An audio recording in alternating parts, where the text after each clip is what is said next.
കണ്ണൂർ പേരാവൂർ കാഞ്ഞിരപ്പുഴയിൽ കാണാതായ വി.പി. ഹനീഫയുടെ മൃതദേഹം കണ്ടെത്തിയിട്ടുണ്ട്. ഒഴുക്കിൽപ്പെട്ട സ്ഥലത്തിന് 100 മീറ്ററോളം അകലെ നിന്നാണ് മൃതദേഹം കണ്ടെടുത്തത്. അതേസമയം രാജഗിരിയിൽ രക്ഷാപ്രവർത്തനത്തിനിടെ ഒഴുക്കിൽപ്പെട്ട് കാണാതായ രാജേഷിനായുള്ള തെരച്ചിൽ 4-ാം ദിവസമായി ഇന്നും തുടരുകയാണ്.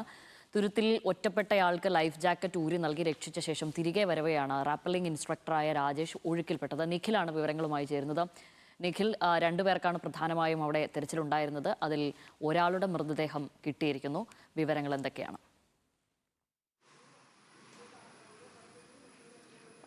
ശ്യാമിലി, കാണാതായ സ്ഥലത്ത് നിന്ന് 100-200 മീറ്ററിനിടയിലുള്ള ദൂരത്ത് വെച്ച് തന്നെയാണ് ഇപ്പോൾ വി.പി. ഹനീഫയുടെ മൃതദേഹം കണ്ടെത്തിയിരിക്കുന്നത്.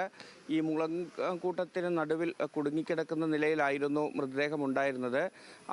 തേങ്ങ ഈ വെള്ളത്തിൻ്റെ കുത്തൊഴുക്കിൽ ഒഴുകി വരുന്ന തേങ്ങകൾ ശേഖരിക്കുന്നതിന് വേണ്ടി ഇറങ്ങിയപ്പോഴായിരുന്നു ഹനീഫ ഒഴുക്കിൽപ്പെട്ടത്. ഇപ്പോൾ നമുക്ക് അവിടെ നിന്ന് ലഭിക്കുന്ന വിവരമനുസരിച്ച് ഹനീഫയെ കണ്ടെത്തുമ്പോൾ ഈ അരയോട് ചേർത്ത് കെട്ടിയ ഒരു ചാക്ക് ഉൾപ്പെടെ ഉണ്ടായിരുന്നു. ഈ തേങ്ങ ശേഖരിക്കുന്നതിന് വേണ്ടി അങ്ങനൊരു ചാക്ക് ശരീരത്തോട് ചേർത്ത് കെട്ടിയിരുന്നു.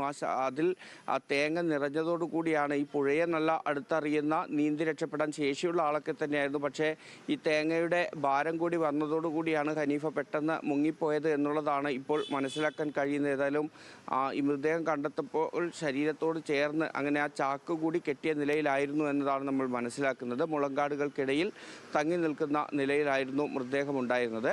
അതേസമയം രാജേഷിനായുള്ള തെരച്ചിൽ രാജഗിരിയിൽ ഇപ്പോഴും തുടരുകയാണ്. രാവിലെയൊക്കെ അനുകൂലമായൊരു കാലാവസ്ഥയായിരുന്നു അവിടെ ഉണ്ടായിരുന്നതെങ്കിൽ ചെറുപുഴ മേഖലയിൽ വീണ്ടും മഴ പെയ്തു തുടങ്ങിയിരിക്കുന്നു എന്നുള്ളത് വീണ്ടും ഈ തെരച്ചിലിനെ ബാധിക്കും എന്നൊരാശങ്ക ഇപ്പോഴുണ്ട്.